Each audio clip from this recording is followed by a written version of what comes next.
bonjour à tout le monde. Il est rare que les histoires tristes comme celle que je m'apprête à vous conter entrent dans la sphère médiatique.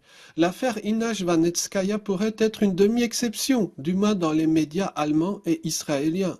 Qui est cette personne? Qui est Inna Jvanetskaya? Si vous êtes passionné de musique, le nom ne vous est peut-être pas inconnu. Il s'agit d'une compositrice passionnée avec un CV long comme le bras. Elle compte parmi les figures féminines de la musique classique contemporaine. Âgée aujourd'hui de 85 ans, elle habite à Stuttgart. Elle cumule tout le tragique de l'histoire dans sa vie. Née en URSS, dans un lieu qui est aujourd'hui sur la ligne de front de la guerre en Ukraine, elle est également rescapée de la Shoah. Après ces horreurs, on pourrait se dire que désormais la suite de sa vie allait ressembler à une sorte de long fleuve tranquille dans une paisible ville allemande consacrée à la musique. Erreur. Il y a quelques jours, une juge a décidé de son internement psychiatrique pour plusieurs années, autant dire à vie.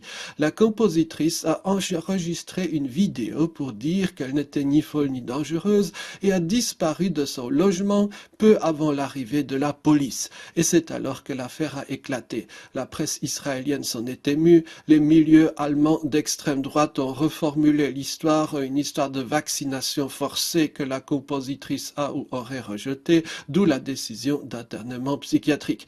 Histoire choquante et qui met tout le monde très mal à l'aise, sans doute. Mais hélas, l'histoire était banale. Une histoire banale par rapport au devenir de tant de personnes âgées en Occident.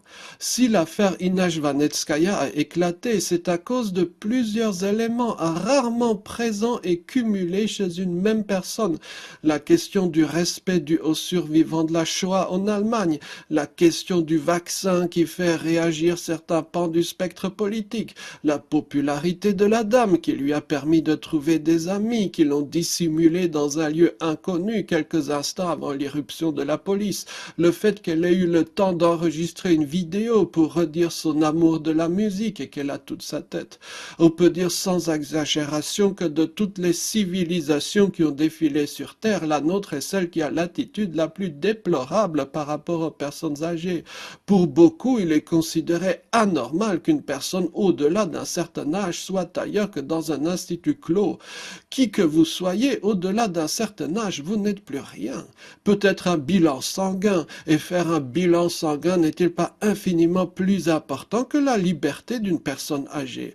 Je ne connais pas la juge qui a pris la décision que l'on sait, mais il y a tout lieu de supposer qu'il s'agit d'une personne fort estimable, convaincu d'avoir agi dans l'intérêt supérieur de la compositrice Jvanetskaya.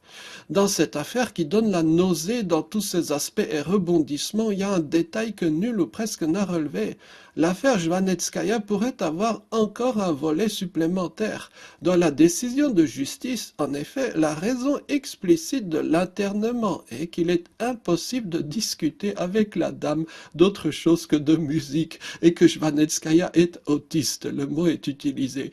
Ne pas s'intéresser aux ragots et aux influenceurs est probablement le pire des blasphèmes de notre temps.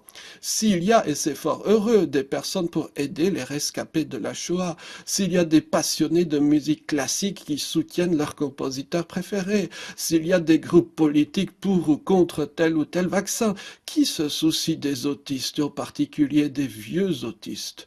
Le malaise de l'affaire Jvanetskaya est celui de notre monde. Je n'osais pas dire de notre civilisation. Merci beaucoup, à bientôt.